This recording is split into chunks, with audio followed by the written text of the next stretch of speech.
Welcome to Boring News from Not Boring, where we bring you the news as Polymarket sees it. I'm your host, Packy McCormick's voice, and my job is to put my mouth where your money is. Today is December 6th, and here's a quick roundup of today's stories. Keith Gill, aka Roaring Kitty, has returned to social media after 3 years, sparking a surge in GameStop and AMC stocks. On Polymarket, betting on whether Gill will face charges by 2024 shows 98% betting no, with a volume of around 42K as of right now. United Healthcare CEO Brian Thompson was fatally shot in a targeted attack on December 4th. On Polymarket, traders bet there's only a 14 to 15% chance the suspect is arrested by today, with 70% thinking the arrest won't happen this week. Bitcoin has crossed $100,000, fueled by institutional support and ETF approvals. The market is betting on it holding above this level, with lower odds for higher prices. Before we move ahead, let's also do a quick weekly roundup of how some stories we covered this week have moved. For Pete Hegseth's nomination, the odds we covered were at 41% and are now down to 26%, as allegations of misconduct, including drinking and sexual assault, have intensified scrutiny on his nomination for Secretary of Defense. The odds for Daniel Penny's trial started at 55% and have now dropped to 35%.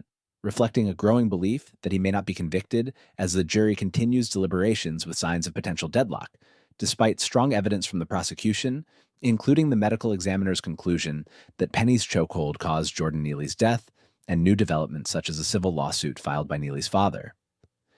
For Bashar Al-Assad's continued presidency, we covered the odds at 93%, which are now down to 78%, as Syrian rebels captured Hama and Aleppo in a surprising offensive, dealing a significant blow to Assad's regime. For Yoon Suk-yeol's ousting, the odds were initially 50%, had plummeted to 18% after martial law was reversed within hours due to public protests and parliamentary rejection. Followed by impeachment calls and treason investigations, however, they have rebounded to 33% as the ruling party calls for his suspension. Now let's hit today's stories. Keith Gill, famously known as Roaring Kitty, has returned to social media after a 3-year hiatus, and it has reignited the meme stock frenzy with his latest cryptic activity on X. On December 5th, Gill posted an altered version of Time magazine's iconic "You" cover, surging GameStop and AMC stocks.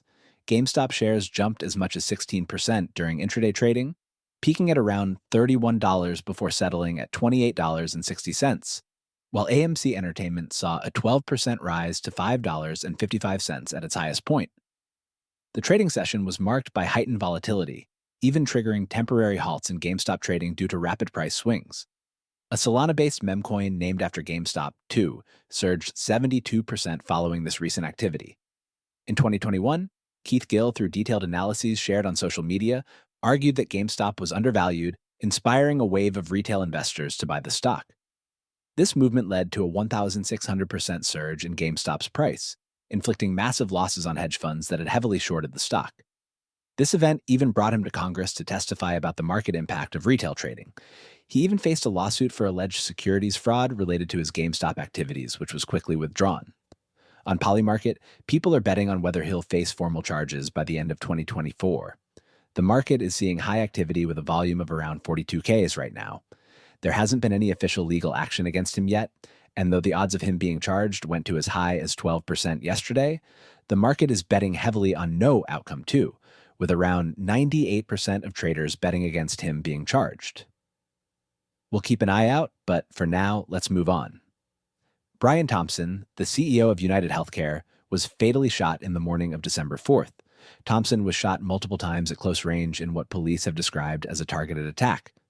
Surveillance footage revealed that the assailant waited near the hotel for at least 5 minutes before ambushing Thompson as he approached the entrance.